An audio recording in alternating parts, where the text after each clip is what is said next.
అందరికీ నమస్కారం. ఈరోజు కథని రచించినది శ్రీగారు. ప్రేమ ఎంత మధురమైన భావన. మనుషులు ప్రేమని వ్యక్తం చేసే తీరు వేరు కావచ్చు, కానీ భావాలు మాత్రం ఒక్కటే. మహా ఎంత బాగా రాశారో కదా ప్రేమ గురించి. బుక్ చదువుతూ తన చెల్లెల్ని అడుగుతుంది మధుమతి. అక్క, నాకీ ప్రేమ దోమ ఏం తెలీదు, నన్ను వదిలేయ్. అసలే ఆఫీస్కి లేట్ అయింది అని నేను టెన్షన్ పడుతుంటే నీ గొడవేంటి? ఎందుకే టెన్షన్? నువ్వేగా మేనేజర్వి. కొంచెం లేట్‌గా వెళ్తే మాత్రం ఏమైంది? ఇవాళ మా ఎండీ వస్తున్నాడు. అందుకే ఈ టెన్షన్.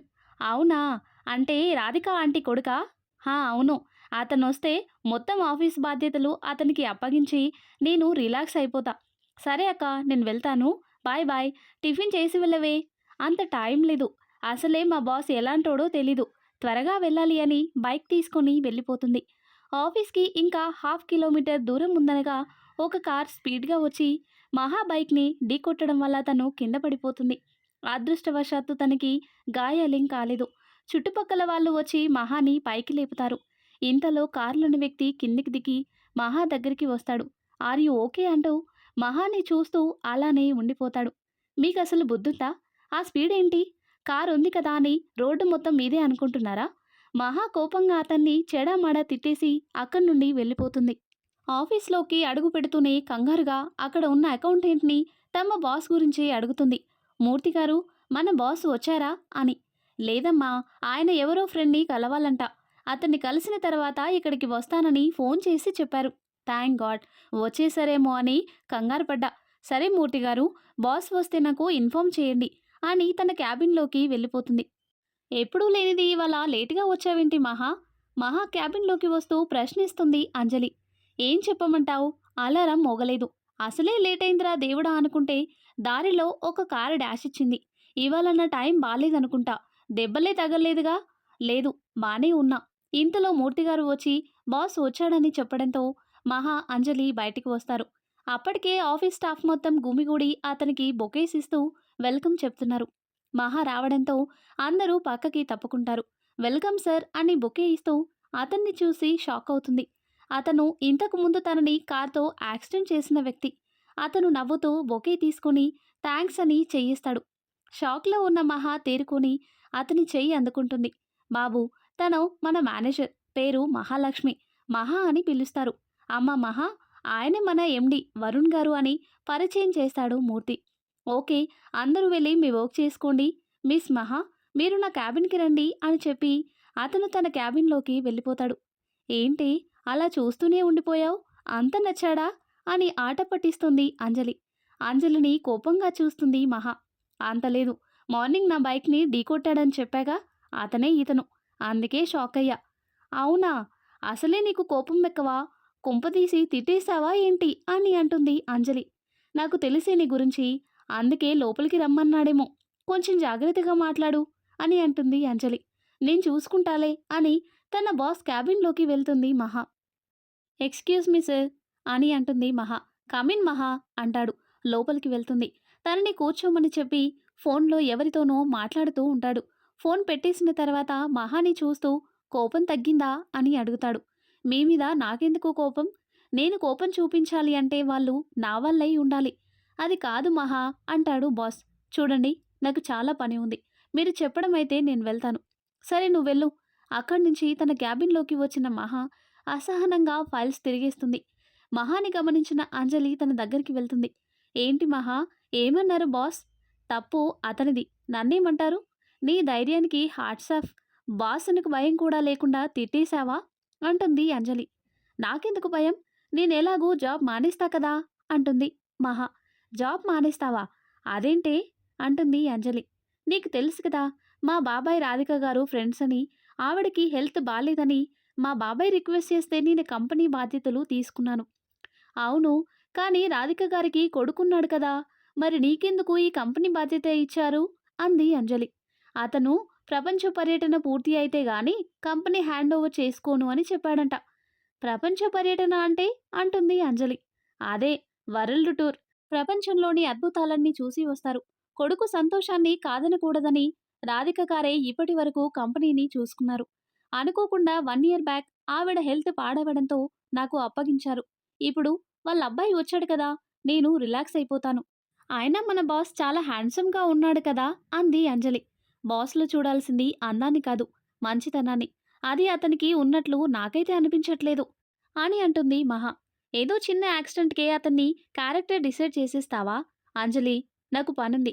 అతని గురించి నీతో వాదించడానికి నాకు టైం లేదు. వెళ్ళి నువ్వు కూడా పని చూసుకో. సరే వెళ్తున్నా అని చెప్పి అంజలి తన క్యాబిన్‌కి వెళ్ళిపోతుంది. మహా వర్క్ పూర్తి చేసుకొని ఇంటికి బయలుదేరుతుంది. అమ్మ మహా, ఒక్క నిమిషం. చెప్పండి మూర్తిగారు. రాధిక గారు మిమ్మల్ని ఒకసారి ఇంటికి రమ్మన్నారు. సరే మూర్తిగారు, నేను వెళ్ళి కలుస్తాను మూర్తిగారు అంటుంది మహా. అది కాదమ్మా, మిమ్మల్ని వరుణ్ బాబుతో కలిసి రమ్మన్నారు అంటాడు.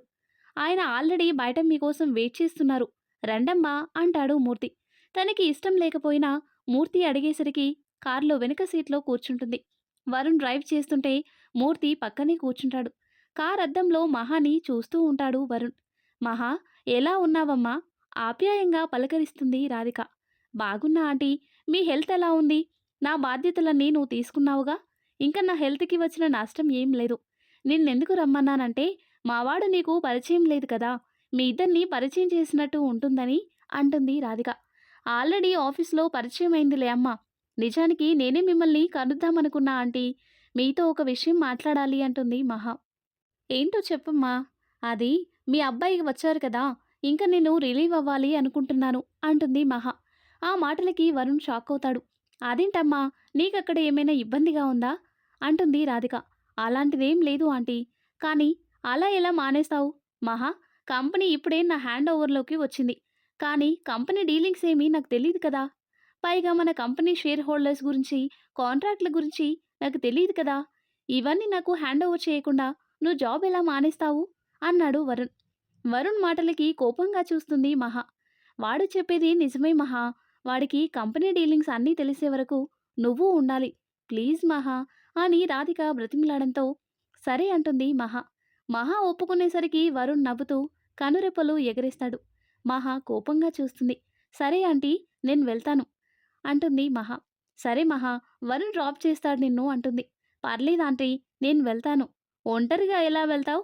వరుణ్ తీసుకువెళ్ళు. సరే అమ్మా అని మహా వెళ్దామా అంటాడు వరుణ్. ఇంకా చేసేది లేక వరుణ్తో బయలుదేరుతుంది. కారు వెనక సీట్లో కూర్చుంటుంది మహా. నేనేమీ నీ డ్రైవర్ని కాదు, ముందుకొచ్చి కూర్చో అంటాడు వరుణ్. కోపంగా వచ్చి వరుణ్ పక్కన కూర్చుంటుంది మహా. కార్ స్టార్ట్ చేస్తాడు. మహా, నీతో కొంచెం మాట్లాడాలి అని పక్కకి చూసిన వరుణ్కి మహా కళ్ళు మూసుకొని కనిపిస్తుంది. మహా, నువ్వు నిద్రపోవట్లేదని నాకు తెలుసు. కళ్ళు తెరువు. ఆయన తన నుండి రెస్పాన్స్ లేకపోవడంతో కార్ స్పీడ్ పెంచుతాడు. ఎందుకంత స్పీడ్? తగ్గించండి అంటుంది. నువ్వు నిద్రపోతున్నావు కదా! కార్ ఎలా వెళ్తే నీకెందుకు అంటాడు వరుణ్. ఏంటి రివెంజా? స్లోగా వెళ్ళండి. కార్ బ్రేక్ వేస్తాడు వరుణ్. అసలేంటి మీ ప్రాబ్లం? ఇంతకు ముందు కూడా ఆంటీ దగ్గర ఇలానే చేశారు. నేను జాబ్ మానేస్తే మీకేంటి నష్టం అంటుంది మహా. మార్నింగ్ రోడ్డు మీద నీ ఇష్టం వచ్చినట్టు మాట్లాడవు. పోనీలే పాపమని సారీ చెప్తే బిల్డప్ ఇస్తావా? అందుకే ఇలా ఇరికించాను అంటాడు వరుణ్. ఇంక నువ్వు నా నుండి తప్పించుకోలేవు వరుణ్. ఇప్పుడు కార్ తీస్తావా లేదా? నన్ను క్యాబ్‌లో వెళ్ళిపోమంటావా? అలా ఎలా వెళ్ళనిస్తాను? ఇక నుంచి ప్రతి క్షణం నువ్వు నాతోనే ఉండాలి అని కార్ స్టార్ట్ చేస్తాడు వరుణ్. మహా ఇంటి దగ్గర కార్ ఆగుతుంది. కార్ దిగి లోపలికి వెళ్ళిపోతుంది మహా. ఎంత పొగరే నీకు? కనీసం థాంక్స్ కూడా చెప్పకుండా వెళ్ళిపోతావా?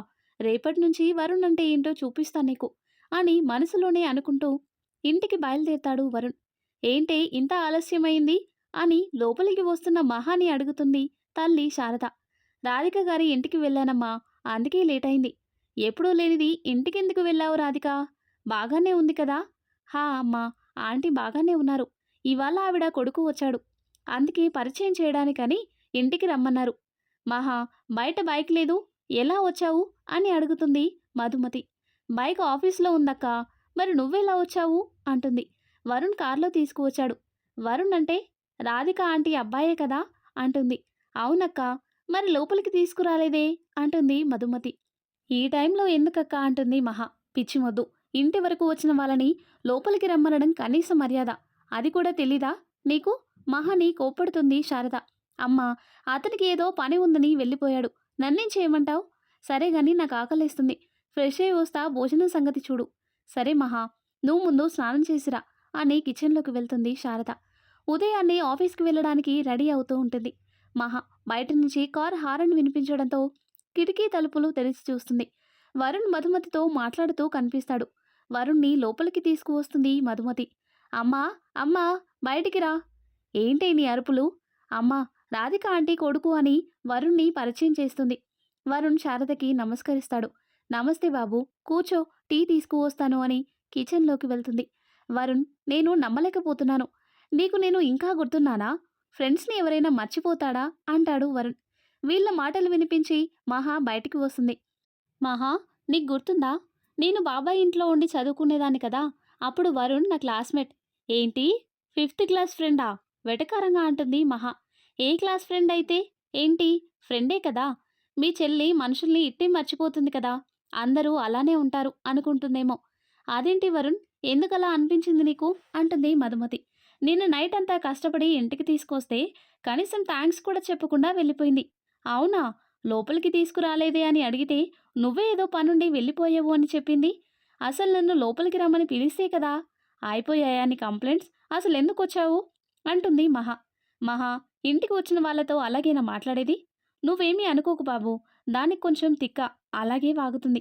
మహాని మందలిస్తూ వరుణ్కి టీ ఇస్తుంది శారద.